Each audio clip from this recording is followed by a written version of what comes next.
ඔබට ජයග්‍රාහී දවසක් වේවා. අද මාර්තු මාස 31 වන සඳුදා.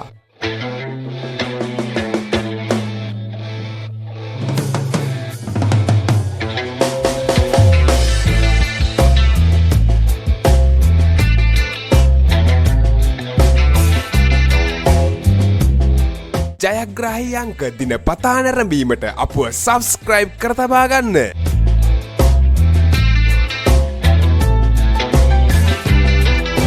නිවැරදි ජයාංක, නිවැරදි ඉංග්‍රීසි අක්ෂරය, නිවැරදි සෙකන්ඩ් චාන්ස් ජයාංක ඔබට පහතින් දිස්සේ.